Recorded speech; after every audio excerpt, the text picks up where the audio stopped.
Good morning to all. So, we will continue the same topic, that is the basic processing unit, where we are basically describing the basic steps happen, what are the basic steps involved while executing an instruction. Okay. And what is the objective? Objective to learn that what are the signal required for those basic steps. In last class, we stopped at a point that what are the micro step I will tell required for executing an instruction. Okay. So, we will start that point and we will see if there is a jump instruction, how this happen, and then we will say is once basic is done, then we will see there are two design principle for control unit design. One is called hardware, another is called microcontrol program. So, we will cover the second part. Hardware part actually I will be teaching from some other book called Hayes. So, as I said that you need to remember this structure always. So, for anything, what are the steps required for executing a particular instruction, this is a very essential thing, as you have also noticed in last day's class.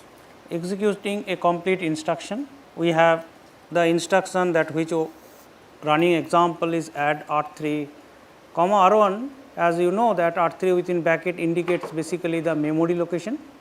So, you need to fetch the operand from the memory location and then you add and store the result R1. For that we learn these are the basic step. These are the basic step, how we conclude these steps are correct. So, here is the instruction we need to do. First step is you have to fetch the instruction. Fetching instructions are there in the main memory. So, that needs to be brought to CPU. So, therefore, program counter, as I said, when you press ./a.out, so that will give you the starting location of the program.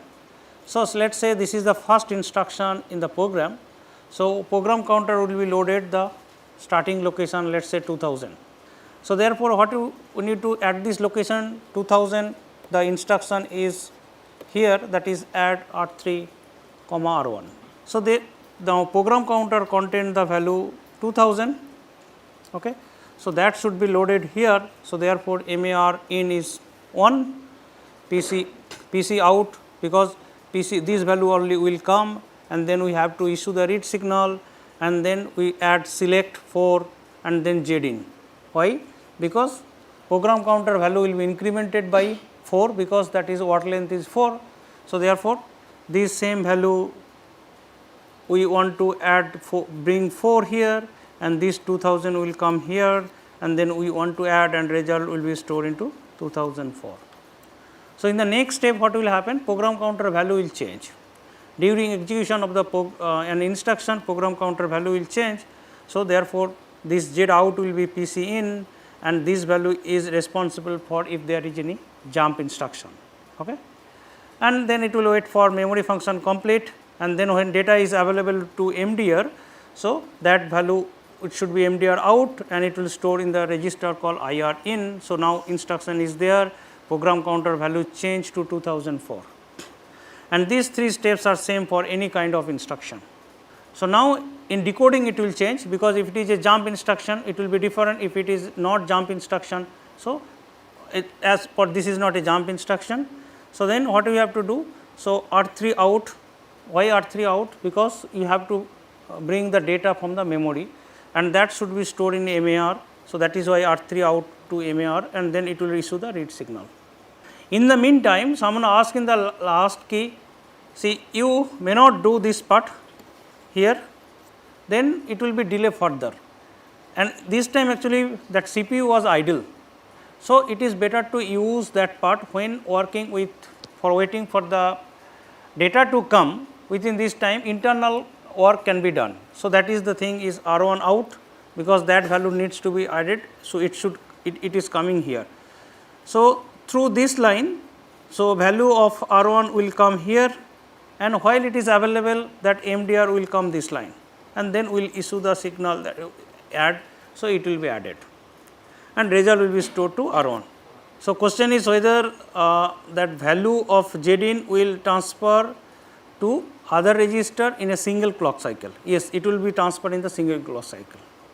So, all operation here will be done in a single clock cycle, all operation here it will be done in a single clock cycle. See, this all operation means this operation, this operation, this operation, this one, input A and B, this one, this one.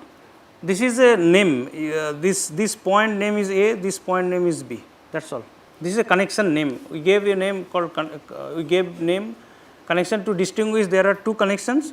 One is B is directly connected with internal bus, whereas A point is connected through mask and then register Y.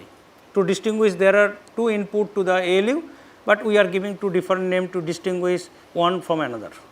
And now if it is a jump instruction, how it will change? Jump instruction means program counter value will change, program counter sequence will change. So, after decoding, after fetch is remain same, after decoding it will realize that it is a jump instruction. So, program counter value immediately needs to be changed.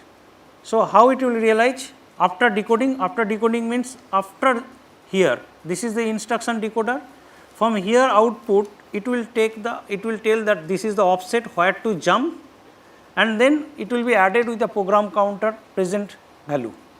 So, program counter present value is here, instead of bringing for here, bringing from program counter, what we did it, we loaded YI here. So, that is YI is already here, and then this offset will come here, then YI will come here, and then you just simply add these two offset and the incremented program counter value.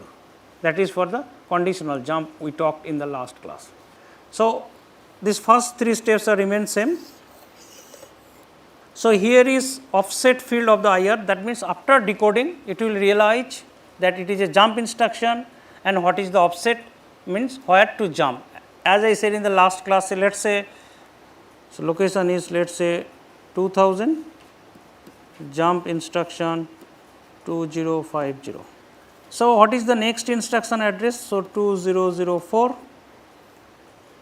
So, then offset will be 46, or it can be here also, it can be, so let us say 1000 also. So, this is 2004 and then we have to go to 1000.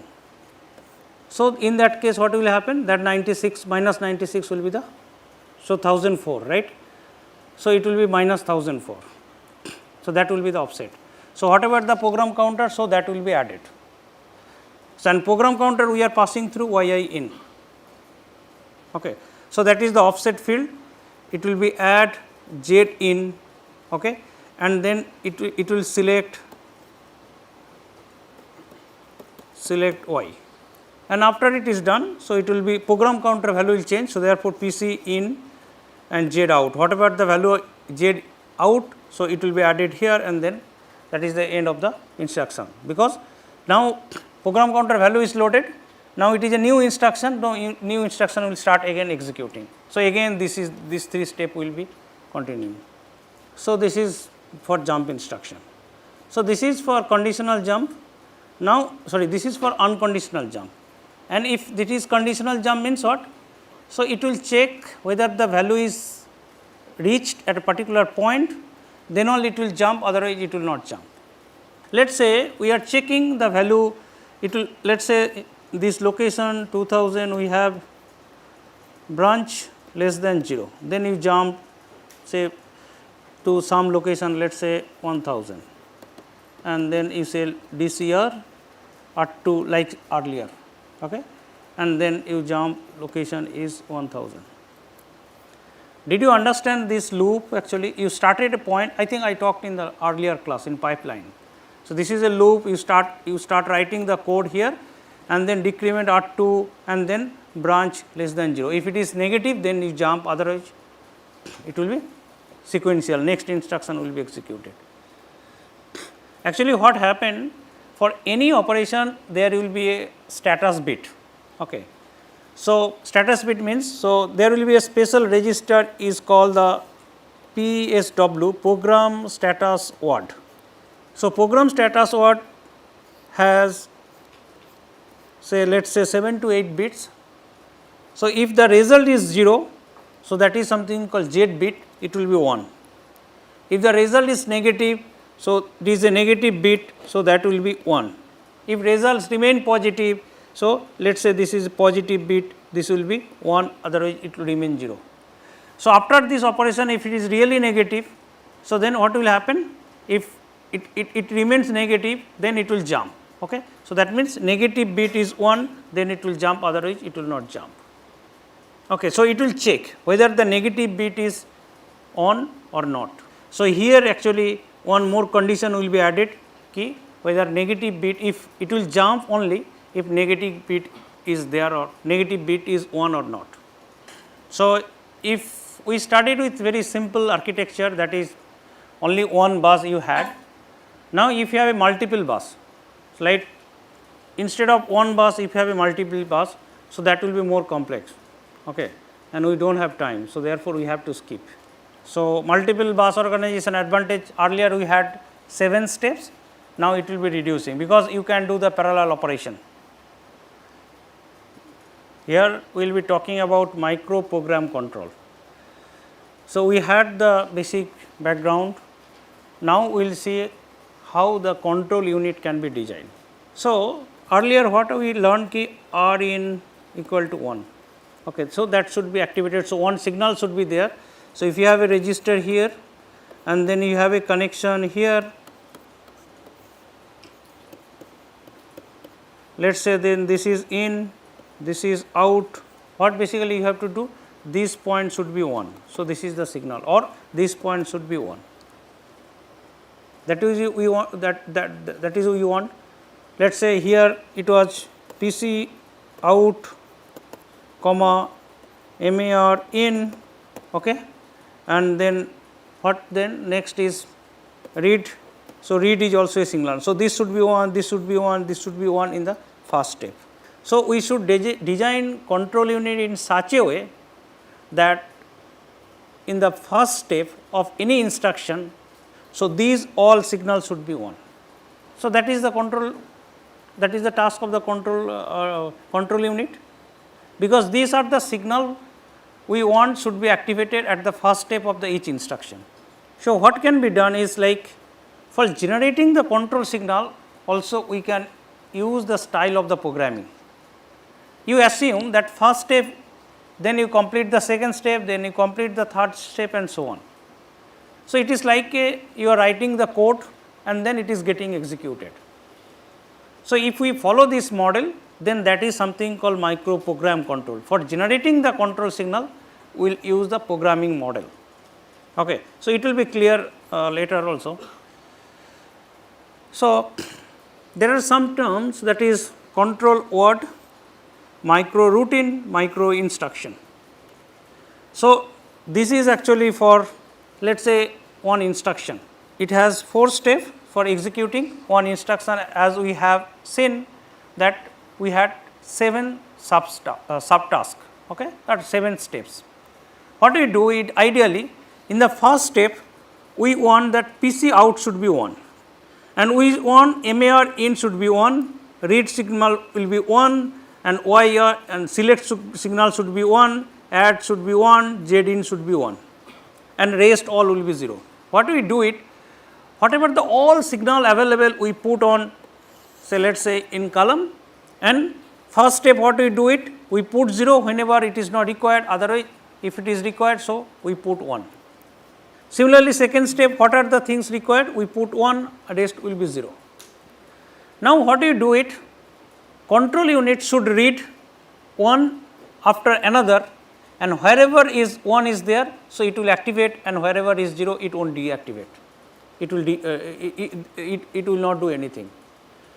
So, therefore, we will have a control unit. What control unit? It is nothing but reading from a memory one after another. So, in the first step it says you put PC out. So, let us say this is all our signal, PC in is a line, PC out is another line and so on. It is like you have a something here. So, you have one is PC in, another is PC out and so on, this all are whatever the all signal available you put here, and then when it is required it put 1, and then what you do it for any instruction, that first step you read this one, for next step you read this one and so on. So, if the machine has 256 instruction, so it should be that 256 different sequence of and 256 micro routine. So, what we say is sequence of step we say will form a program. Here we will say is the micro program, or we will say the micro routine. So, this is nothing but a micro routine, and this is something called micro instruction, and this entirely is called the control word. Control word consists of 0 and 1. This is basically if it is not activated 0, other it is 1. So, control signals are generated by a program similar to machine language program. So, when we write a program, then it will convert to the instruction, and then what we learn ki instruction will be executed one by one, it will fetch, decode and so on. Similarly, here is instruction is already for this add R1, R3, instruction is already there. What will be the sequence that is also stored before that, and what will be done ki what are the signal needs to be activated. Simply the control unit should have a facilities that it will read those, it will read from the memory and then it will be placed. So, in other way around that those line will be activated, rest will be 0. So, that is the main idea of the microprogram control. So, that means it should read one after one. So, after reading this part, next it will go what happened in while executing a program. So, program counter will be incremented one by one to get the next instruction. So, here also should have a program counter to distinguish between original program counter, we will say is the microprogram counter, that will be there within the control unit. Okay. So, here you see this is the case here that we learned. So, we have 7 steps for the instruction, and in the first step PC out should be 1, MAR should be 1, read, select 4, add, Z in. So, this signal will be 1, rest will be 0. So, therefore, in the control word, see all signal you keep PC out, this and Z in, all signal will be there, only this part will be activated. So, in the memory, so let us say for this signal that location will be there, not memory means it is not memory in RAM, it is within the control unit. So, till now what we learned ki instruction will come to the instruction register. So, from instruction register it will go to the decoder. So, it will realize that which instruction it is.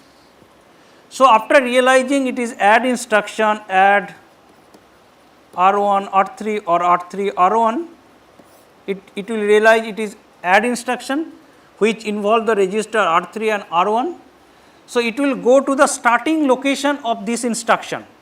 This instruction means this instruction corresponding what is called the micro routine is stored in a memory location within the control unit. So, it will go to that location and then it will sequentially execute. So, what will happen? There is a microprogram counter. So, it will increment one by one and then it will generate the control word, and that control word will be executed. That it is control word is nothing but the say let us say which line should be 1 and which should be 0. In normal program what we do it will run sequentially. Okay. So, here also it will go one by one. So, therefore, we need the microprogram counter. So, it will increment what should be the next control word. So, it will give the control store is nothing but all instructions corresponding micro routines are stored. For each instruction we will have a micro routine. For add R3 R1 it has micro routine with 7 control word, because each that step represent a control word. So, with it is stored in the control store, means control memory, and then it will represent the control word is basically nothing but the signal add should be 1, PC out should be 1 and so on. So, it will tell that once it is complete. So, next program counter value, microprogram counter value will be incremented and so on. So, question was what is the difference between control word and micro instruction. Here this is I said the control word. So, this step is also a micro instruction, entire machine instruction, and then each step is called micro instruction. Otherwise, you can say this is the micro instruction and then corresponding consisting the values 0 and 1 is the control word. So, it is very close, or you can say it is the same. Now, if there is a branch instruction, because earlier what we said ki it will go sequentially, and if you carefully see there is an instruction called end also, that means that is the end of the instruction. Earlier it was also there here. So, end is also an instruction, it is also a signal, and if you see carefully there should be end also here, yeah, the end is also there. So, end is 1 at the same step here, end is 1, all other cases it is 0. Now, if there is a branch instruction, its life is not so smooth, because jump instruction means program counter value changes we have seen earlier. So, here also something will happen. So, program is executing with micro instruction is getting executed, that will change. So, then what will happen? So, after this part will remain same, there is no change, first 3 steps, because that is the fetching the instruction. After decoding only this control unit, this part will come, because if you see here, so diagram after IR, so before is remain same, that 3 steps remain same. After IR it will realize which instruction, and then it will go to the micro routine of that particular starting location of that that micro routine. So, now if it is jump instruction, what will happen? So, you have to go to the that corresponding jump instruction. So, here we go. So, it is branched to the starting address of the appropriate micro routine. So, now if n is 0, then it will branch to the micro instruction 0, otherwise it will continue. Why it is so? Say, let us say here branch to the starting address of the appropriate micro routine. So, it realized that jump 2050, no, it is a conditional. So, let us say jump, it will jump if, okay, see here is something you can, if it is negative, then you go 1000. Let us say this is the conditional jump. Then what you have to do it? You have to check the value. See, in earlier case, if it is conditional or unconditional, there is no need for checking. So, therefore, status bit, that PWS you need to check, program status word you need to check, and corresponding jump instructions also will have the micro routine, and let it stored in the control memory at the location 25. So, there should be a instruction, it will check the value of the PWS program status word, PSW program status word, what is the bit n, whether it is a negative number is 1, if it is not a negative number, then you branch to the micro routine 0. So, then it is a next instruction, and the next instruction means what? Again it will, you fetch the instruction. Fetching is same for the first 3 steps are remain same for each instruction. And if it is 1, if it is negative, then you branch, that was the condition. Then what you do it? Now the same thing you do, what? That offset you add, and then you move to the first part. So, you add the offset, select 1, add Z in, and then this one. Now, program counter is actually changed, and it is same thing, again you fetch the instruction. What I said, if there is a conditional branch means what? Conditional branch means you have to check the results. If the results is something, then only you do it, otherwise do not do. So, this is the, let us say if there is a negative, then only branch. Before that there is some DCR, some values is there. So, before operation, if the program status word change and the negative is 1, negative in 1 means actually negative, less than 0 results, then only you jump, otherwise you go to the next instruction. So, that is the story. Now, what you do it? First part is executed, you do not know, it is a fetch instruction. So, it will go as usual. Now, what will happen? Next, after decoding, you realize it is a branch instruction, and branch instruction is stored in a location in the control unit at the location 25. So, basically this branch instruction is checking whether the results, that negative bit is 1 or not. If negative bit is 0, that means it will not jump. So, if it is not jump, that means if it does not jump means it will go sequentially. So, therefore, if no jump, then there is no need for changing the original program counter. Similarly, here if there is no need for changing the micro program counter. So, therefore, what it will do? It will jump to the micro routine 0. So, because it is a new instruction, because it is the next instruction and that is the new instruction. So, it will go sequentially. In the original also it will go sequentially. So, here it will go. Now, thing is that if it is a branch instruction, originally what you should do? Now, branch instruction, if it is a branch instruction, then program counter value will change. So, therefore, you have to change the program counter value. So, they had how do you change that we learn is program counter value will be changed like that, select y, add and z in. So, here select y was not there in the slide, but you have to add select y. If you go back here, yeah, select y you have to add. So, we are talking about here. So, now program counter value will change here. So, here micro program counter value will change and then it will start the new instance.